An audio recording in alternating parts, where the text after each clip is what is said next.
되겠습니다. 우리 이현재 목사님의 어제 저녁에 나눈 말씀인데요. 또 다른 각도에서 같이 한번 살펴보겠습니다. 요한복음 20장 19절 20절 우리 다 같이 한번 스크린을 보시면서 교독하시도록 하겠습니다. 이날 곧 안식 후 첫날 저녁 때에 제자들이 유대인을 두려워하여 모인 곳에 문을 닫았더니 예수께서 오사 가운데 서서 이르시되 너희에게 평강이 있을지어다. 이 말씀을 하시고 손과 옆구리를 보이시니 제자들이 주를 보고 기뻐하더라. 예수께서 또 이르시되 너희에게 평강이 있을지어다. 아버지께서 나를 보내신 것 같이 나도 너희를 보내노라. 이 말씀을 하시고 그들을 향하사 숨을 내쉬며 이르시되 성령을 받으라. 아멘. 그리스도의 복음은 여러 모양으로 설명이 될 수 있습니다. 그러나 복음의 핵심은 결국 예수님의 십자가의 죽으심과 부활하심입니다. 다시 말하면 복음은 예수님의 십자가의 죽으심으로만 이루어지는 것이 아니라 예수님의 부활이 반드시 함께 있어야 한다는 말입니다. 십자가의 죽으심을 통해서 예수님께서 모든 죄의 대가를 치르시고 우리의 죄의 문제를 해결하셨다면 그 증거로 예수님은 죄의 대가인 사망에 묶여 계시지 않고 사망을 이기시고 부활하셔야 했기 때문입니다. 오늘 본문의 말씀은 그런 의미에서 예수님의 부활이 오늘 우리들에게 어떤 의미가 있는지를 잘 설명해 주고 있습니다. 특별히 코로나 바이러스가 우리의 생명을 위협하고 그래서 온 세상이 두려움에 휩싸여 있는 이 즈음 다시 한번 이 예수님의 부활을 통해서 두려움을 이겨낼 뿐만 아니라 넉넉히 승리하는 삶을 사는 우리 모두가 되기를 간절히 소망합니다. 먼저 오늘 본문 19절을 다시 한번 보겠습니다. 이날 곧 안식 후 첫날 저녁 때에 제자들이 유대인들을 두려워해서 모인 곳에 문을 닫았더니 예수께서 오사 가운데 서서 이르시되 너희에게 평강이 있을지어다. 안식 후 첫날, 그러니까 오늘날의 주일인 일요일 아침 예수님은 부활하셨습니다. 그리고 그날 저녁 두려움 가운데 떨고 있는 제자들에게 나타나신 것입니다. 그런데 오늘 본문에 보면 그들은 지금 문을 굳게 닫고 있었다고 합니다. 아마도 당시에 제자들은 예수님의 추종자들로 의심을 받고 있었기 때문에 비밀스러운 곳에 은신하고 있어야 됐고 또 언제 사내들인의 군사들이 자신들을 체포하러 들이닥칠지 모르는 상황이었기 때문일 것입니다. 그리고 그렇게 문이 굳게 닫혀진 상황에서 갑자기 부활하신 예수님이 방 안 가운데 나타나신 것입니다. 그런데 요한은 이 부분을 말할 때 누가와는 다르게요, 굳이 문이 굳게 닫혀진 상태였다는 사실을 강조하고 있습니다. 그것은 나름의 이유가 있습니다. 바로 부활하신 예수님께서 이미 공간의 제약을 받지 않는 신적 존재라는 것을 말하려는 것입니다. 그리고 이것은 예수님의 부활이 분명한 역사적 사실이라는 또 하나의 증거가 되는 것입니다. 여러분, 사실 예수님이 부활하셨다는 것은요 20장 앞부분에도 잘 설명이 되어 있습니다. 예수님의 두 제자인 베드로와 요한이 예수님의 무덤에서 본 것은 빈 무덤이었습니다. 그리고 그곳에는 예수님의 시신을 쌌던 세마포와 머리를 둘렀던 수건이 놓여 있었어요. 그런데 요한복음 20장 7절에 보면 그 머리를 쌌던 수건, 예수님이 머리를 쌌던 수건이 어떤 형태로 되어 있느냐 하면 쌌던 대로 놓여 있더라, 이렇게 되어 있어요. 이 부분이 영어 성경에 보면 was folded up by itself 이렇게 되어 있습니다. 이 말이 무슨 말입니까? 예수님의 머리를 쌌던 수건이 머리를 싼 채로 그대로 동그랗게 놓여 있었다는 것이죠.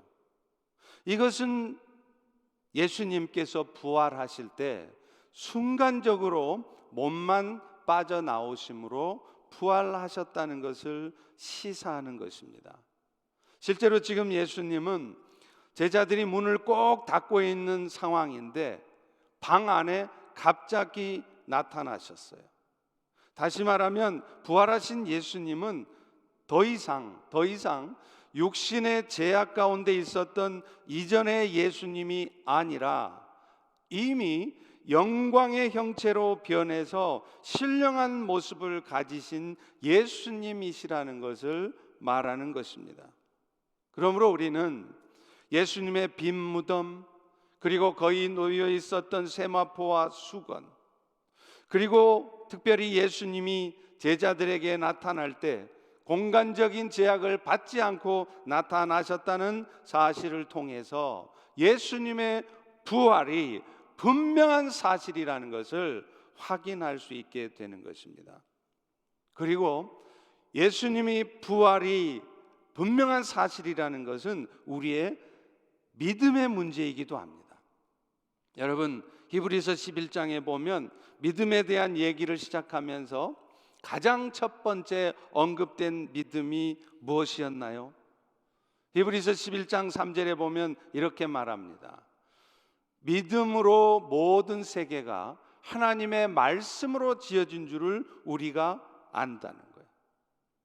예수 믿고 있는 여러분들은 지금 여러분이 보고 있는 이 모든 세상이 우연히, naturally 생긴 것이 아니라 하나님의 말씀으로 지어진 것을 믿음으로 안다는 것입니다. 자, 그렇다면 이 세상이 하나님의 말씀으로 지어졌다는 것을 믿는 우리가 하나님께서 예수님을 다시 살아나게 하셨다는 사실을 믿지 못할 이유가 어디 있겠습니까? 여러분 생각해 보시죠. 온 세상을 말씀으로 창조하는 것이 더 쉬울까요? 아니면 죽은 자가 다시 살아나게 하는 것이 더 쉬울까요? 그러므로 오늘 우리는 온 세계를 말씀으로 창조하셨다는 것을 믿는 믿음으로 예수님의 부활 역시 분명한 역사적 사실인 것 또한 흔들림 없이 믿는 우리 모두가 되기를 주의 이름으로 간절히 축원합니다.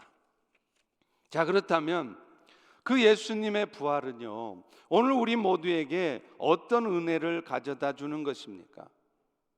예수님의 부활이 갖는 의미는 여러 가지로 설명이 될 수 있겠지만 오늘 특별히 본문의 근거에서 우리는 그 은혜를 나누어 보려고 합니다. 여러분 다시 한번 19절 후반부를 같이 한번 읽어보겠습니다. 시작. 예수께서 오사 가운데 서서 이르시되 너희에게 평강이 있을지어다.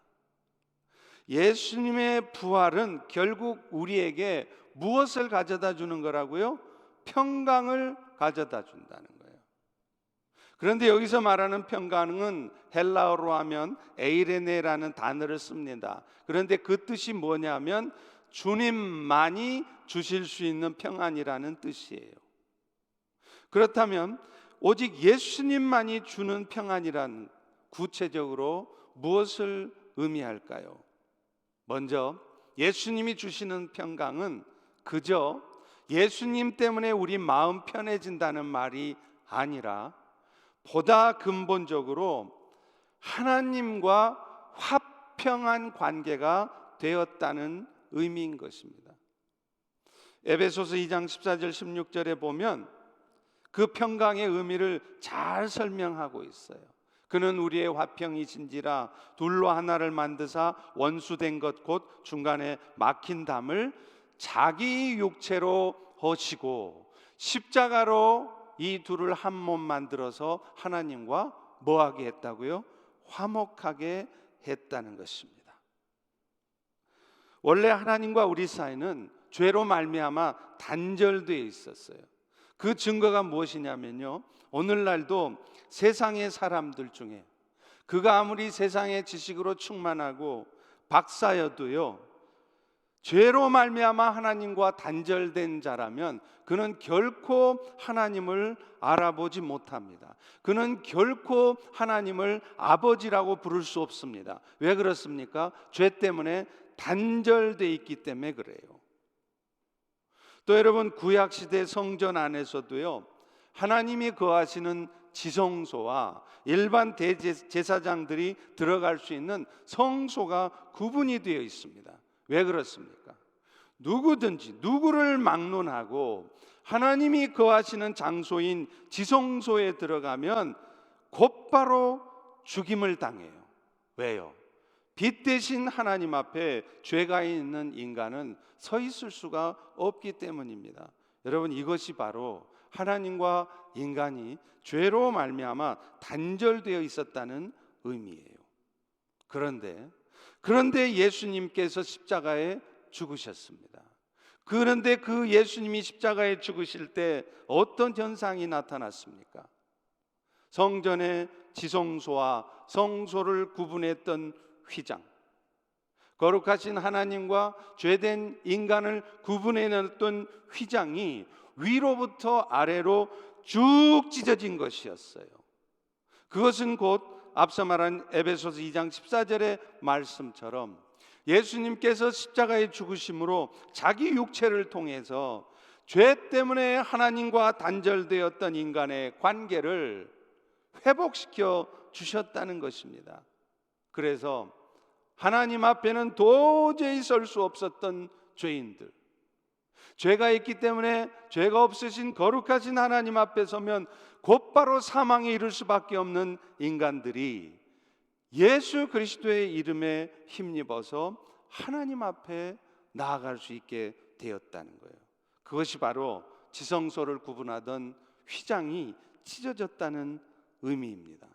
다시 말하면 예수님께서 우리에게 평강 가져다 주셨다는 것은 그저 예수님께서 예수 믿으면 우리 마음 편하게 해준다는 말이 아니라 아주 근본적으로 죄 때문에 하나님 앞에 나아갈 수 없는 우리가, 죄 때문에 하나님의 생명과 죄 때문에 하나님의 은혜 가운데 살아갈 수 없는 우리가 예수님의 속죄의 제사를 통해서 하나님과의 관계를 회복했다는 의미예요.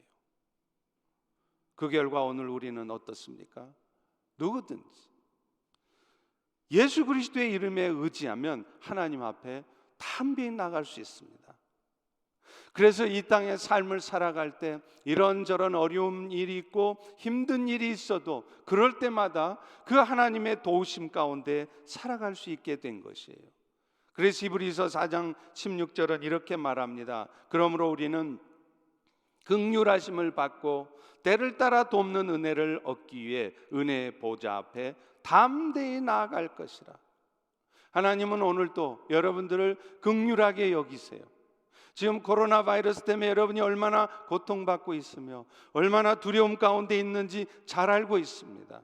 코로나 바이러스 때문에 여러분의 비즈니스가 문을 닫고 있고 심지어는 직장에서 레이오프 당해서 얼마나 힘든 상황이 있는 줄을 잘 알고 있습니다. 그러나 하나님은 그런 여러분의 고통을 아실 뿐만 아니라 오늘도 그런 여러분을 돕기 원하세요. 불쌍히 여기시고 계십니다. 그럴 때 우리가 할 수 있는 일은 무엇입니까? 부활하신 예수님 덕분에 그 하나님의 보좌 앞에 나아가서 때를 따라 돕는 은혜, 하나님의 예비하신 은혜, 우리는 전혀 상상도 못하고 기대할 수 없었던 은혜 가운데 살아갈 수 있게 되었다는 것입니다. 여러분, 사실 오늘날 세상 사람들이 왜 살기 힘들다고 할까요? 여러분, 그렇지 않습니까? 여러분 주변에 믿는 사람들 중에도 믿음이 연약한 분들은 그런 얘기 많이 합니다마는 세상의 사람들 보세요. 어느 누구 하나 세상 살기 힘들지 않다고 하는 사람 없습니다. 다 힘들다고 그럽니다. 왜 그렇습니까? 결국에는 하나님과 단절되어 있어서 스스로의 힘으로 살기 때문이에요. 미래가 어떻게 될지 알 수 없습니다. 설사 안다 할지라도 그것을 대비할 능력이 없습니다. 그러니 항상 걱정이고 뜻대로 되지 않는 자신의 현실에 대해서 불만인 거예요. 그런데 오늘 우리는 부활하신 예수님 때문에 하나님의 생명을 얻었을 뿐만 아니라 하나님과 교통할 수 있는 우리는 어떻습니까? 시시때때로 보좌 앞에 나아가서 그분이 공급하시는 은혜로 살아갑니다. 그래서 어떤 상황에서도 절망적이고 미래가 보이지 않고 답답하고 두려운 상황에서조차도 그 은혜로 말미암아 평강 가운데 살아갈 수 있는 것입니다. 그런 의미에서 예수님이 주신다고 하는 평강이 갖는 또 하나의 의미는 실제로 우리 마음속에 누려지는 평안이라고도 말할 수 있습니다. 그래서 예수님도요, 요한복음 14장 27절에 이렇게 말씀하세요. 평안을 너희에게 끼치는데 나의 평안을 너한테 준다. 그런데 내가 너희들한테 주는 평안은 세상의 평안과 같지 않다는 거예요. 그러니 너희는 마음에 어찌하든지 근심하지도 말고 어떤 공포스러운 상황이 있어도 어찌하든지 두려워하지 말라는 거예요. 여러분, 세상의 평안은요, 삶이 평안할 때만 주어지는 평안입니다. 지금처럼 우리의 삶이 심각한 위기 상황에 있으면, 비즈니스가 문을 닫고 있으면, 레이오프 당했으면 절대로 누려질 수 없는 평안이에요. 그런데 지금 주님이 우리에게 주시는 평안은 상황과 여건과 상관없이 주어진다는 것입니다. 이렇게 코로나 바이러스가 창궐한 이때도 누려질 수 있는 평안입니다. 왜 그렇습니까? 지금 이 순간에도 내 안에 함께 계시는 우리 주님께서는 사망을 가지고 장난치는 사탄을 이미 이겨놓으신 분이시기 때문에 그래요. 그래서 혹여 사탄이 내 삶에 어떤 고통과 아픔을 준다 할지라도, 지금 이 코로나 바이러스처럼 온통 우리의 마음을 두렵게 만들고 실제적으로 이 바이러스 때문에 고통 가운데 처한다 할지라도, 예수님께서는 이 모든 사탄의 역사들이 결국은 선하신 하나님의 뜻이 이루어지도록 만들어내고야 마시는 분이시기 때문에 그렇습니다. 그래서 그 주님께 내 삶을, 심지어는요 내 생명까지도 온전히 맡기고 살아가면 정말로요 우리는 언제 어떤 상황에 처해도, 레이오프를 당해도, 비즈니스가 문 닫아도, 심지어는 코로나 바이러스 확진을 받아도 마음의 평안을 누릴 수 있는 것입니다. 지난 주간 저는 참 재미있는 경험을 했습니다. 매일 저녁 기도회가 끝나면 저는 동네 한 바퀴를 돌면서 뛰기도 하고 걷기도 하면서 기도를 합니다. 그날은 이런 기도를 했어요. 하나님, 온 세상이 그야말로 코로나 귀신에 사로잡혀 있는 듯 온통 두려움 속에 있습니다. 그러나 하나님, 저는 어찌하든지 우리의 생명이, 저의 생명이 당신의 손에 있음을 믿습니다. 그러니 제가 살아도 주의 것이고 죽어도 주의 것일진데 살든지 죽든지 오직 그리스도만 존귀하게 되기를 소망하는 그런 믿음을 가지고 살게 주시옵소서. 이렇게 기도했어요. 그런데 그 기도를 하자마자 그 순간 갑자기 아주 커다란 픽업 트럭이 저를 향해서 달려드는 것입니다. 분명히 저도 횡단보도를 건너면서 그 차가 오는 것을 봤어요. 그러나 그 차는 좌회전을 하겠다고 시그널을 켜지도 않았고, 그래서 저는 걸으면서도 그냥 내 옆을 지나가는 차구나 그렇게 생각했습니다. 그런데 그 차가 제가 그 기도가 끝나자마자 갑자기 좌회전을 하면서 저에게 달려드는 것이에요. 그것도 굉장히 빠른 속도로. 그 순간 1초도 안 되는 그 짧은 순간에도요, 별의별 생각이 다 드는 거예요. 내가 살든지 죽든지 그렇게 고백했더니 하나님이 진짜 끝내시는가 보구나. 사람이 이렇게 죽는 것이구나. 그런 생각을 했습니다. 그런데 그렇게 엄청나게 빠른 속도로 저를 향해 달려들던 그 차가 바로 제 앞에서 끽 하고 섰습니다. 그 차의 보닛에 제 양손이 짚어질 정도였으니까 여러분 얼마나 긴박한 상황이었겠습니까? 운전하던 여자는 저를 미처 못 보았노라고 연신 미안하다고 하는데 얼마나 놀랐는지 저는 한마디도 할 수가 없었습니다. 그런데 한참 있다가 다시 걸어가면서 성령께서 저에게 말씀하시는 것 같았습니다. 사랑하는 아들아, 네가 생명까지 맡기는 믿음으로 내 일을 감당하려고 한다면 나도 너의 생명을 지켜주마. 이렇게 말씀하시는 것 같았어요. 여러분, 코로나 바이러스가 문제가 아닙니다. 이제 두고 보십시오. 어쩌면 코로나 바이러스가 지나가고 나면 몇 년 안에 이 코로나보다 더 무서운 바이러스가 우리를 다시 공격해 올지도 모릅니다.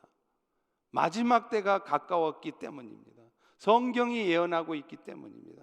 그러니 여러분, 그때가 되면 우리는 또 무엇으로 그것을 이겨낼 수 있고 무엇으로 우리를 지켜낼 수 있겠습니까? 이 마지막 때에 어떤 바이러스가 와도, 어떤 사탄의 역사가 우리의 삶을 공격해도 우리를 평강으로 붙들어 주실 수 있는 분은 예수님 뿐입니다. 사람의 생명이 주의 손에 달려 있음을 고백할 때, 또 설사 죽는다 할지라도 죽어도 다시 살게 하시는 주님을 바라볼 때, 부활의 권능을 우리에게도 허락하신 그 주님을 바라볼 때만이 우리는 죽음조차 두려워하지 않을 수 있는 것입니다.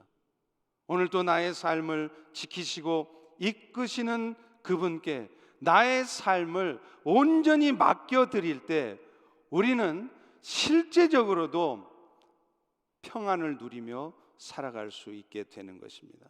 이 부활의 아침, 평강의 주님께 여러분의 삶을 온전히 내어 맡기심으로, 그분만을 바라보심으로 여러분의 마음도 지금 이 순간 평안하시기를 주의 이름으로 축원합니다. 자, 그렇게 우리의 삶을 그 평강의 주님께 맡겼다면 우리는 그 다음 주의 말씀에 귀를 기울여야 돼요. 우리 다 같이 21절을 읽어보겠습니다. 시작. 예수께서 또 이르시되 너희에게 평강이 있을지어다. 아버지께서 나를 보내신 것 같이 나도 너희를 보내노라. 예수님은 이제 그 평강을 가진 제자들이 어떻게 하라고 말합니까? 네가 받은 평강을 이제 세상 가운데 전해야 된다고 말씀하세요. 복음서들에 있어서 중요한 주제 가운데 하나는 아버지께서 아들을 보내셨다는 거예요. 그래서 심지어 예수님께서 나타내셨던 수많은 기적들조차도 왜 그런 기적을 보여주셨느냐? 예수님께서 하나님께서 보내신 구원자라는 것, 예수님이 하나님이 파송한 구원자라는 것을 증거하려고 그런 기적도 나타내신 거라는 거예요. 요한복음 5장 36절에도 말씀합니다. 아버지께서 나에게 주사 이루게 하시는 역사, 그 놀라운 기적, 내가 아는 그 기적이 아버지께서 나를 보내신 것을 증언하는 것이라.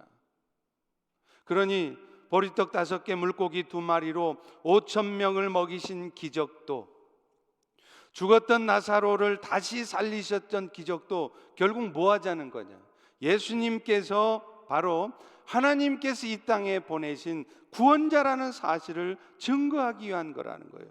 동일한 이치로 예수님은 이제 우리를 이 세상에 보내시겠다는 거예요.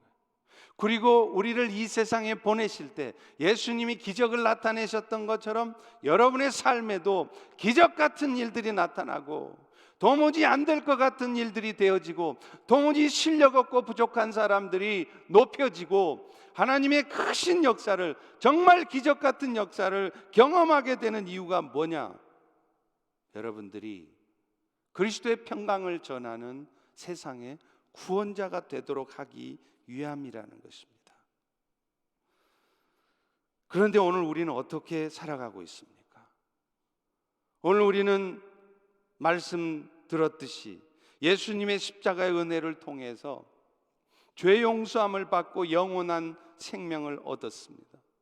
우리 스스로의 노력으로는 아무리 선한 삶을 살려 해도 얻을 수 없는 그 영원한 생명, 세상의 권력과 부를 가지도 살 수 없는 그 영원한 생명을 거저 얻었습니다. 그것뿐입니까?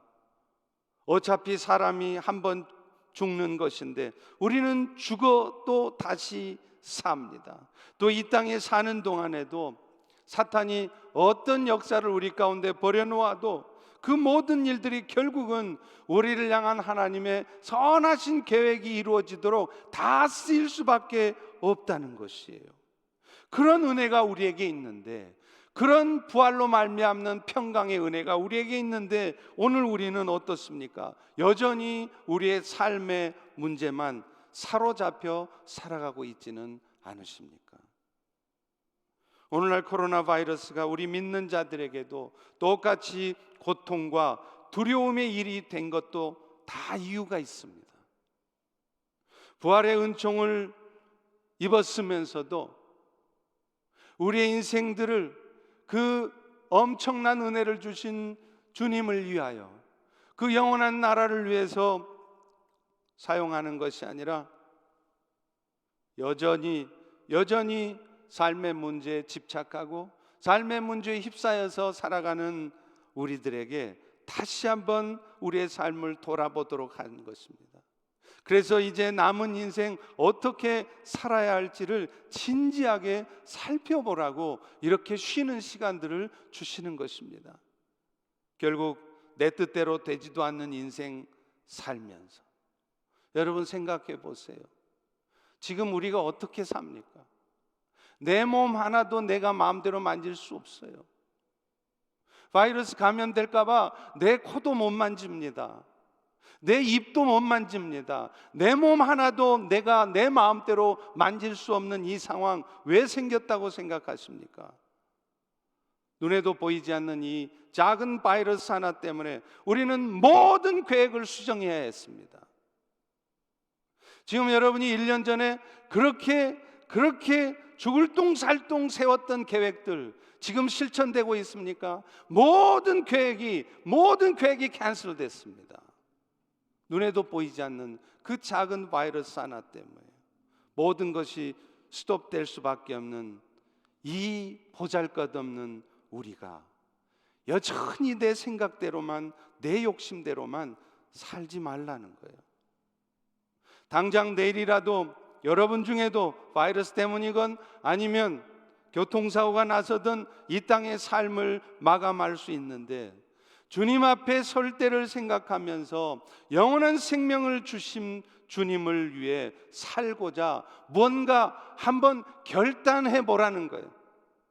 직장에 나갈래야 나갈 수도 없고 비즈니스를 할래야 할 수도 없는 이런 삶의 여유가 오히려 있는 이 상황에서 먹을 것, 살 것 걱정하지 말고 그 시간에 다시 한번 내 남은 인생을 이제는 그 영원한 하나님을 위하여 어떻게 살아갈 수 있을까 꿈을 꾸고 기도하며 결단해 보시라는 것입니다. 그리고요, 그렇게 할 때 주님은 여러분의 삶에도 여러분의 실력으로는 도저히 얻어낼 수 없는 것들, 여러분의 머릿속에는 도저히 생각하지 못했던 그런 놀라운 역사들을 경험하게 하실 것이라는 겁니다. 고린도후서 5장 15절에도 분명히 말씀합니다. 그가 모든 사람을 대신하여 죽으심은, 아니 바꿔 말하겠습니다. 그가 여러분을 대신하여 죽으심은 살아있는 여러분들로 하여금 다시는 여러분 자신을 위해서 살지 않고 오직 여러분들을 대신하여서 죽었다가 다시 살아나신 예수님을 위해 살게 하려 함이라. 그런데 한 가지 기억하셔야 됩니다. 예수님의 평강을 세상에 전하기 위해서는 오늘 우리에게 절대적으로 필요한 것이 있다는 거예요. 그것이 성령이시라는 것입니다. 우리가 왜 신앙생활하면서도 힘들다고 합니까? 나름대로 내가 하나님 나라를 위해서 결단하고 나도 하나님 나라를 위해서 살아갑니다라고 말하지만 왜 여러분들이 힘들다고 합니까? 여러분 스스로의 힘으로, 여러분의 스스로의 지식과 여러분의 경험을 통해서 그 일들을 이루어가려 하기 때문에 그래요. 성령이 필요하다는 것입니다. 오늘 본문 22절에 보십시오. 이 말씀을 하시고 그들을 향하사 숨을 내쉬며 이르시되 성령 받으라. 실제로 나중에 오순절날 이 땅 가운데 성령이 임하실 때 어떤 역사가 일어났죠? 잘 아시죠? 엄청난 역사가 나타납니다. 사도행전 2장 3절 4절에 보면 성령이 불의 혀처럼 각 사람의 임하니까 제자들이 성령의 말하게 하심을 따라 각자 다른 언어로 하나님 나라의 복음을 선포했다는 거예요. 여러분이 스페인어를 배워서 복음을 선포하려면 얼마나 많은 시간이 걸리겠습니까? 여러분이 아프리카에 있는 줄라족의 언어를 가지고 그 줄라족에게 복음을 전하려고 하면 얼마나 많은 시간이 걸리겠어요? 그런데 성령께서 역사하시니까 어떤 일이 벌어집니까? 바로 그 자리에서 전혀 스페인어를, 전혀 줄라어를 배우지 못했던 제자들이 그 나라의 말로 복음을 선포하게 되었다는 것입니다. 여러분, 이것이 바로 성령께서 하시는 일입니다. 그것뿐입니까? 사도행전 2장 44절부터 46절의 말씀을 보면 그들은 성령의 역사로 말미암아 엄청난 삶의 변화를 경험해요. 자신의 소유를 주장하지 않고 날마다 마음을 같이해서 성전에 모이기를 힘썼고 성도의 집에 함께 모여 기쁨 가운데 음식을 먹는데요. 여러분, 그렇지 않습니까? 내 것을 내 것이라 주장하지 않고 함께 나눌 수 있다는 거, 그거 쉬운 일이에요. 성도들이 가정에서 함께 모여서 기쁨 가운데 음식을 나누는 거, 그거 쉬운 일이에요. 우리 현재의 모습은 어떻습니까?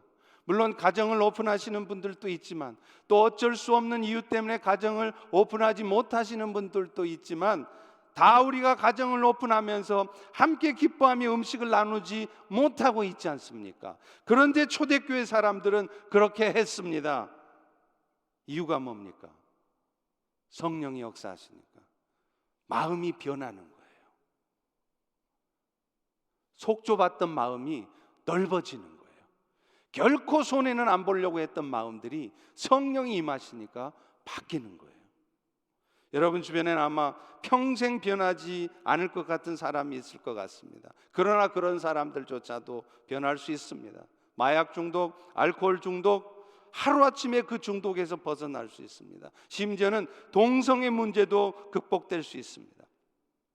많은 사람들이 동성애 문제는 선천적으로 타고난 것이어서 절대로 바꿀 수 없다고 합니다. 절대로 그렇지 않습니다. 동성애를 죄로 인식하고 회개하는 마음을 가지고 간절히 도우심을 구하면 정말로 그 동성애의 죄악으로부터 빠져나올 수 있어요. 문제는 그들 스스로가 그것을 죄라고 인정하지 않는다는 거예요. 결국 성령의 능력에 덧입을 때 초자연적인 역사를 경험하게도 되고요, 놀라운 삶의 변화를 경험하게도 된다는 것입니다. 한국의 유명한 신현준이라는 배우 아실 거예요. 드라마 천국의 계단, 또 맨발의 기봉이라고 하는 영화로 유명하시죠. 그런데 그분이 아주 독실한 크리스찬이라고 합니다. 그런데 그가 그렇게 신실한 신앙이 된 이유가 있습니다. 그는 이렇게 말해요. 자신의 신앙은 순전히 자신의 어머니의 기도 때문이라는 거예요. 어머니는 항상 아침에 일찍 일어나서 아이들 도시락을 다 싸고 나면 기도의 의자에 앉아서 기도하셨다고 합니다. 잠자리에 들기 전에도 항상 무릎을 꿇고 기도하셨다는 거예요. 그리고 어머니는 그 신현준 씨에게 지극히 작은 자에게 한 것이 곧 예수님께 한 것이라 가르치면서 늘 베푸는 삶을 살라고 가르쳤습니다. 그리고 그 아들이 오지에 교회를 세우고 학교를 세우는 아들이 되도록 기도하셨대요. 그런데 놀랍게 지금 그는 실제로 그렇게 하고 있습니다.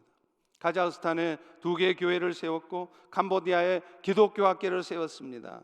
아프리카에 기아의 상태에 있는 아이들을 돕고 있습니다. 그런데 그가 그렇게 하나님 앞에 쓰임받고 또 그렇게 되도록 하나님께서 그를 높이신 것은 바로 그의 어머니의 기도 때문이었습니다. 여러분, 사랑하는 펠로시교회 성도 여러분, 여러분도 그런 거룩한 꿈을 가져보고 싶지 않습니까? 여러분도 그런 아들을 키워보고 싶지 않으십니까? 현재 상황을 보면서 실망만 하지 마시고 안 된다고 먼저 포기부터 하지 마시고 오히려 그럴수록 주님을 신뢰하는 마음으로 기도할 때 정말로 성령이 역사하십니다. 이번 사태들도 어쩌면 우리로 하여금 스스로의 힘이나 의지를 가지고 살아가는 것이 아니라 늘 성령의 도우심을 구하며 살아가야 한다는 것을 깨닫게 하시는 것이라 생각해요. 그래서 스스로의 힘으로 산다고 하는 것이 얼마나 부질없는 짓이며 오히려 성령을 의지할 때 우리가 얼마나 엄청난 일들을 경험할 수 있는가를 알게 하시려는 것입니다. 사랑하는 성도 여러분, 이제 이 어두운 시기에 맞는 이 부활주일, 세상 사람들과 똑같이 그저 두려움에 휩싸여서 이 엄청난 부활의 기쁨을 사탄에게 반납하는 것이 아니라 오히려 부활의 권능으로 무장하셔서 어떤 사탄의 공격과 위협 앞에서도 굴하지 않고 세상 가운데 그리스도의 평강을 전하는 우리 모두가 되기를 주의 이름으로 간절히 축원합니다. 기도하겠습니다. 하나님, 오늘 이 시간 우리에게 부활의 은혜를 주신 것을 감사합니다. 죄 때문에 하나님과 단절되어 있던 우리들을 예수님의 십자가의 죽으심과 부활을 통해 회복시켜 주시고 오늘 또 이 세상 우리 힘으로 살면 맨날 염려하고 맨날 불평하고 맨날 두려워할 수밖에 없는 우리 인생, 하나님의 도우심 가운데 평안으로 살아갈 수 있게 은혜 베푸심에 감사합니다.